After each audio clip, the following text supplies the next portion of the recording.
Welcome to our channel. Today we how to restore AirPods firmware using iOS settings. Easy tutorial step by step clearly. To restore AirPods firmware using iOS settings, begin by ensuring your AirPods are fully charged. Place your AirPods inside the charging case and close the lid. Next, unlock your iPhone or iPad and go to the Settings app. Scroll down and select Bluetooth from the list. Make sure your AirPods are connected. If they are not, open the lid of the charging case and press and hold the button on the back until the LED light flashes white. Once connected, tap the information icon next to your AirPods name. Here, you can check your current firmware version. To initiate a restore, disconnect your AirPods by tapping Forget this device.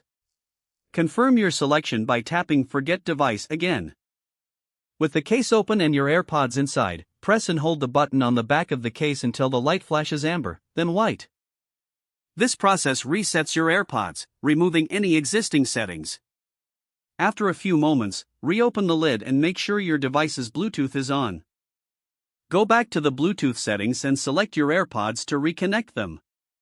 Once paired, your AirPods will automatically download and install the latest firmware available.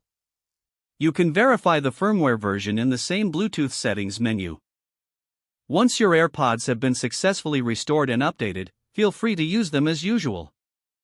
If the page does not load, refresh the browser or try again in a private or incognito window. Make sure you are using the correct email address, then retype it carefully to avoid small typos. If your password is not accepted, use the reset option and create a new strong password you can remember. Check your spam folder for verification or security emails, then complete any requested confirmation steps. Enable two-factor authentication if available to improve account security and reduce unauthorized access risk.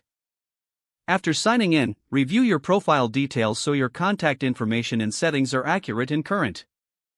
If you see an error message, note it down and try again after restarting your device and internet connection. Log out when you finish, especially on shared devices, to keep your account and payment information secure. If the page does not load, refresh the browser or try again in a private or incognito window. Make sure you are using the correct email address, then retype it carefully to avoid small typos. If your password is not accepted, use the reset option and create a new strong password you can remember. Check your spam folder for verification or security emails, then complete any requested confirmation steps. Don't forget to like this video and subscribe to our channel for more step-by-step tech guides.